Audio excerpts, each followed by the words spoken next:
drag racing, a sport of speed and excitement. A test of skill and courage. A challenge to mechanical craftsmanship and ingenuity. And here is drag racing at its best.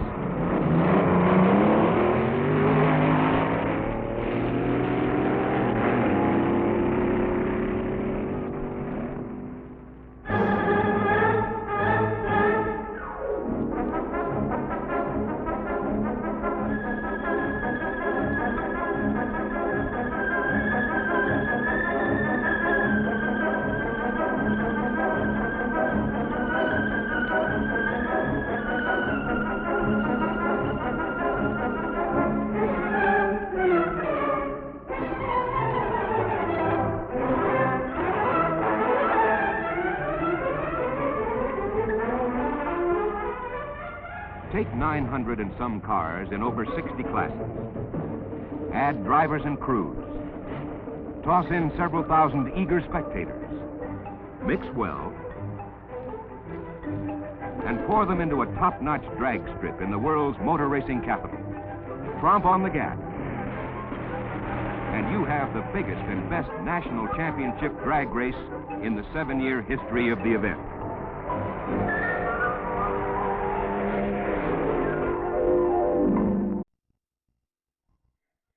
For the 1961 Nationals, competitors came to Indianapolis from 40 states and Canada to match machines and skill.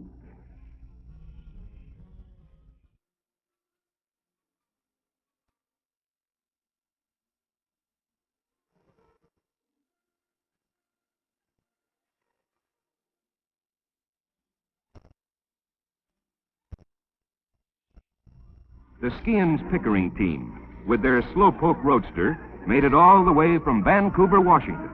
Long-distance haul winners.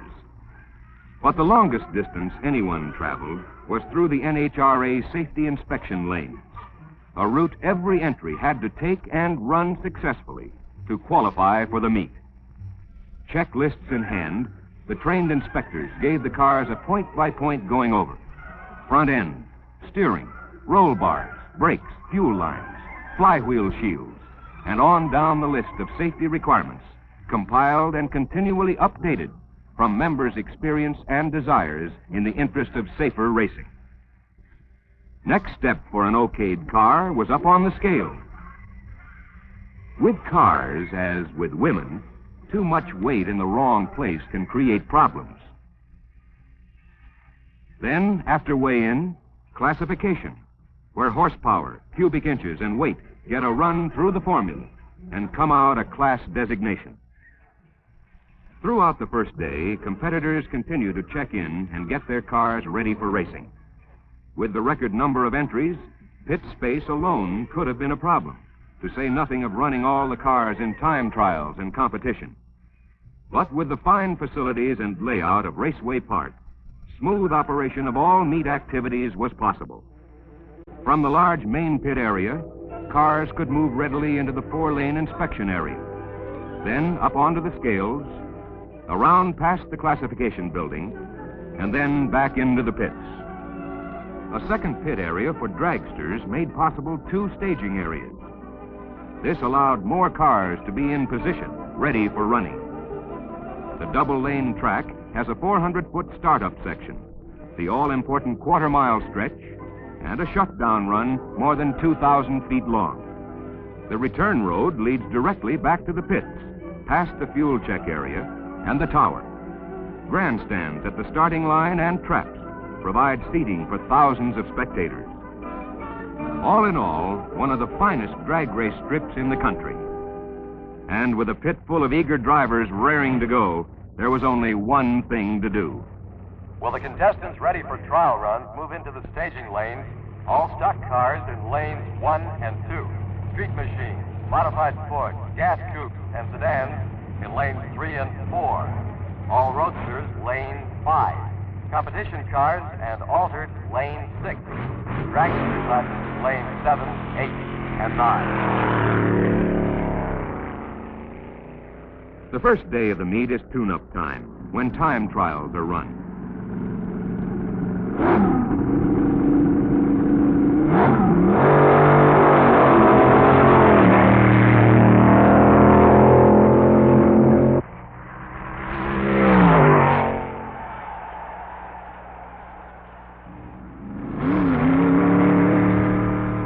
To handle the large number of cars, dual runs were frequently made with individual results recorded for each lane.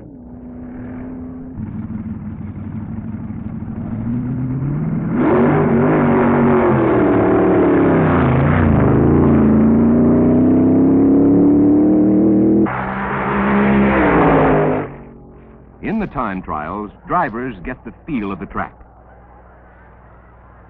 Car crews start the process of bringing their machines up to top performance levels, something they've done a few dozen times before coming to the meet and will do a dozen more times before the meet is over.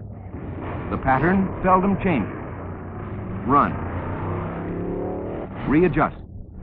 Run. Change apart. Run. Break for coffee. Adjust.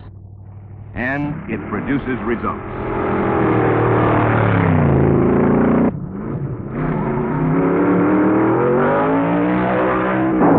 Sometimes the results aren't exactly what the plans called for, and the track gets the red light.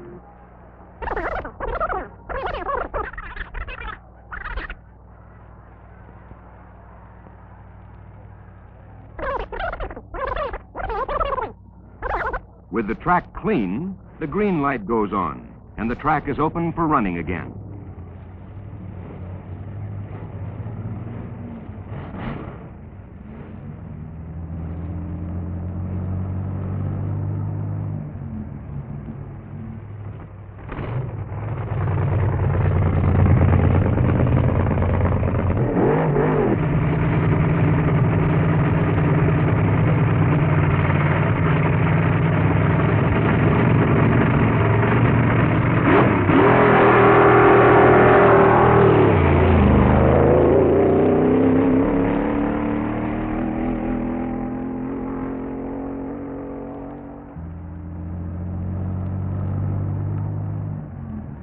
The trials also give the drivers a chance to check on their competition and perhaps pick up a few clues on the techniques of the various starters. Nothing is left to chance in races where wins are measured in hundredths of a second. The able dragster stops the clock at 9.31 seconds and 167.54 miles per hour. Now coming to the line is the car for you fans to watch. Moon Eye, a dragster from California.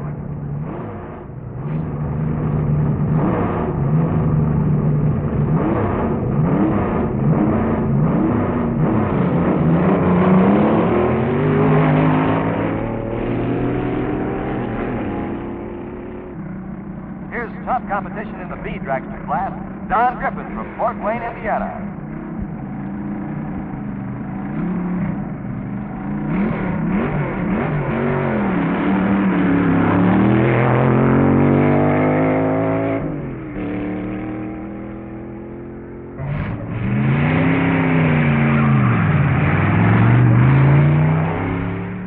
Attention all cars returning to the pit area. Please push your cars on the return road. Do not tow them. Time cards with the results of your run will be handed out near the timing tower.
exciting performances in the time trials continued to thrill the crowd through the first day of the meet.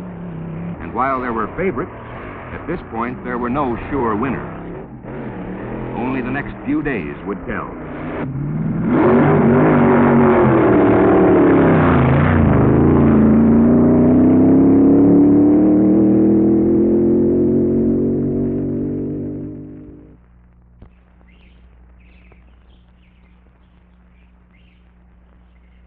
On the days of the elimination runs, everyone was up bright and early. Well, nearly everyone. Spacious campgrounds made it possible for contestants with a yen for roughing it to keep their cars close at hand all the time. Where else could you have ham and eggs and tear down an engine at the same time? All right, out of the sack. A quick wash, and away we go. At the track, spectators were back in even greater numbers. During the 4 days of the Nationals, more than 50,000 people came out to watch the fast action of the drags. Cars were trailered from their overnight storage locations back to the pits, where they were made ready for class elimination runs.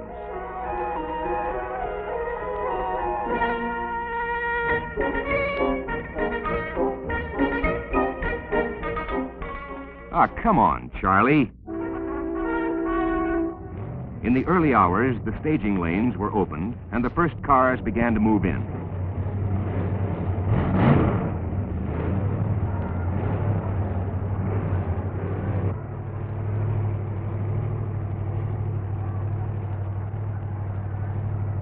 Meet officials in the tower checked last-minute details.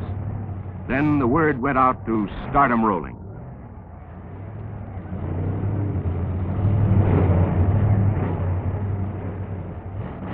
Stock classes led off the elimination.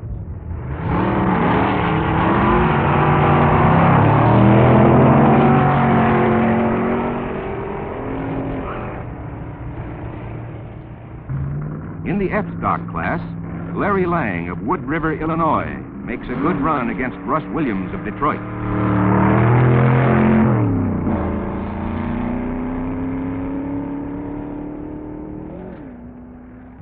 On the near side is Bruce Morgan, leader in points for the title of World Stock Champion.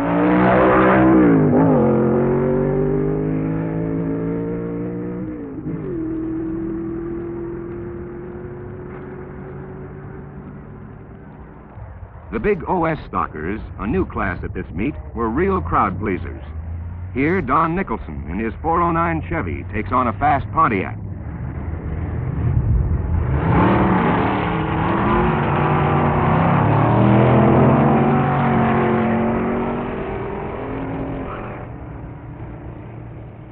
And he wins this heat in 12.70 seconds, turning 108.54 miles per hour.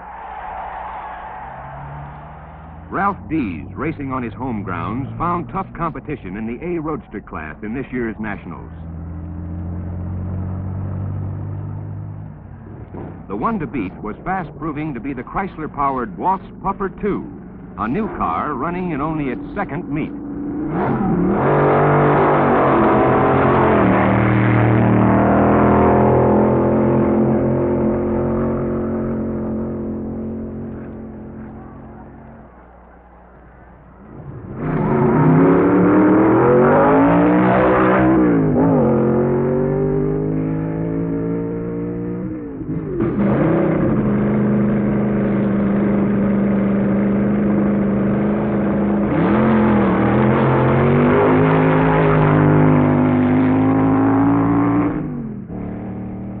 With each round of elimination, audience excitement increased to a higher pitch. Pass the pickles, will you, Harry? As the elimination procedure whittled down the number of contestants, some of those remaining were names familiar to drag race fans. Dragmaster Jr. with Dick Bouchette at the wheel.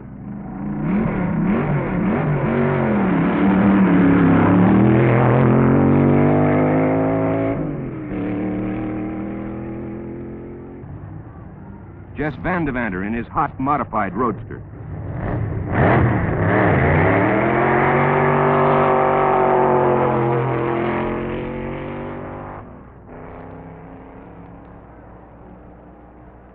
Some were newcomers, like Pete Robinson, a veteran of 5 months, here on the far side running against Jack Chrisman in the Howard Cam Special.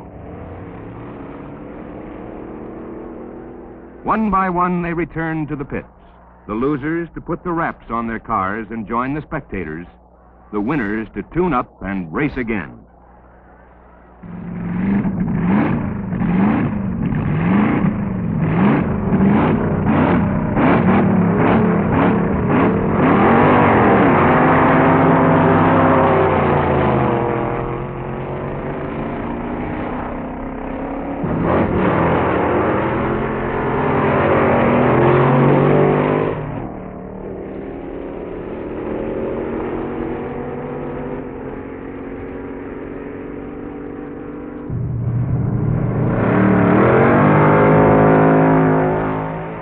With high centers of gravity are often difficult to control.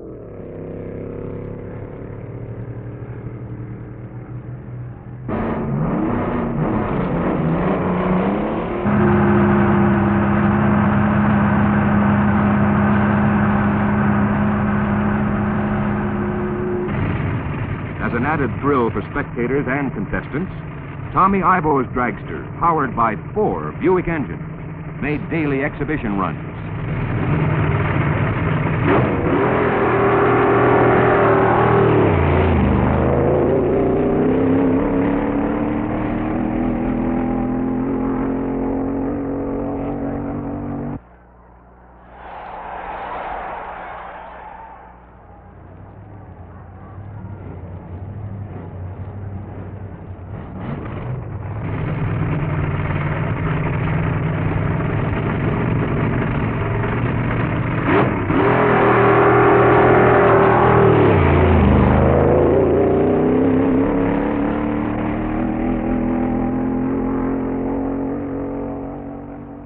Winners of the elimination heats were routed through the fuel test area, where samples taken from gas tanks were run through various tests to check for presence of nitromethane, alcohol, or other fuel additives. One of the rules of the Nationals is that cars run only on service station grade gasoline. But high performance is the total of a lot of factors, and none is overlooked in preparation for the trophy competition. New plugs in the proper heat range are installed to assure perfect combustion in sudden acceleration and high temperature operation. Valves are adjusted for split-second efficiency. Blowers checked and reinstalled. And like all engine parts, torqued to the proper tightness, an essential for high-performance engines. At high RPMs and temperatures, that extra bit of speed can be found in the oil, and with the critical runs coming up, a change is in order. Now get set for the big one, folks. It's a trophy run, and who's for Mickey Thompson's big Pontiac Stalker? Who's for Strickland's charging 409 Chevy? Give him the starting flag there, Joe.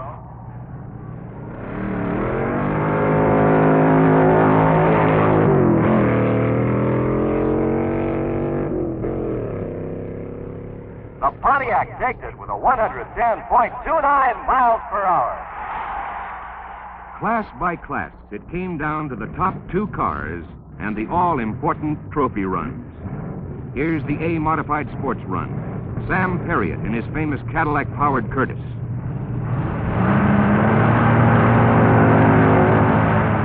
Goodbye, starter. Hello, traps. Trophy runs continued, with Jess Vandevander rolling to an easy class win.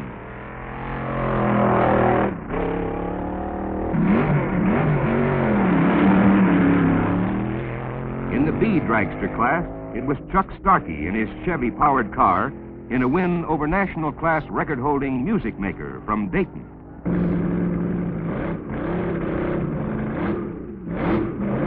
Walt's Puffer 2 was back again for the A Roadster Trophy Run against Pete Van Kirk's entry from Brooklyn, winning with a smashing 155.97 miles per hour.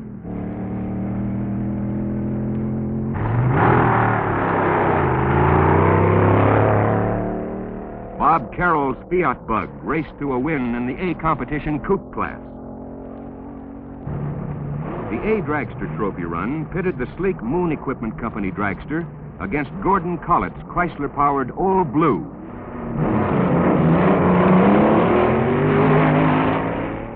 Moon Eyes came through for a class win. Excitement was high for the AA Dragster Trophy Run. Pete Robinson had battled his way through many top contenders and now faced the McEwen-Adams Old. Pete covered the quarter in a lightning 8.86 seconds with a top-end speed of 170.77 miles per hour for the win. The last day of the meet, the crowds were back in full force to watch the class winners battle it out for the coveted Eliminator titles. And hard-fought battles they were.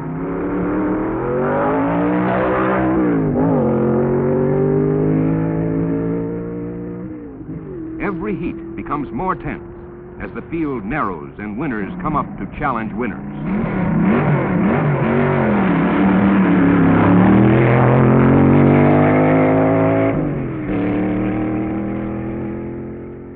Here's the trophy run for Street Eliminator, folks. Looks like Future Garrison's Wicked Willie's got a slight lead off the line. He's holding that lead and wins. Here's Ragsdale again facing Sam Perriott. It's the trophy run.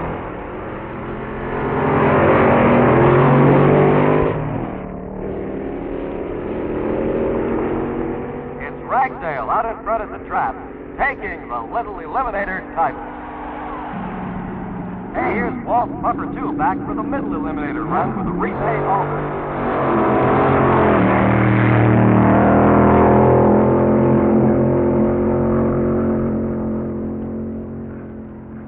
The traps is Walt Puffer. Now I see Fred Zipp climbing into the blue Fiat bug. That going A comp has worked its way through a lot of tough machines. Now he's coming to the line to face the surprise car of the year, Pete Robinson's wild-running AA Dragster. This is the race we've been waiting for, folks.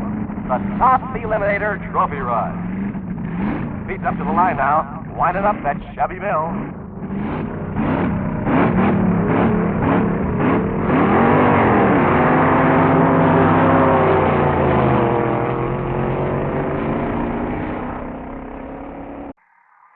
And Robinson wins it with an ET of 8.92 and a top-end speed of 169.49 miles per hour. The new Mr. Eliminator.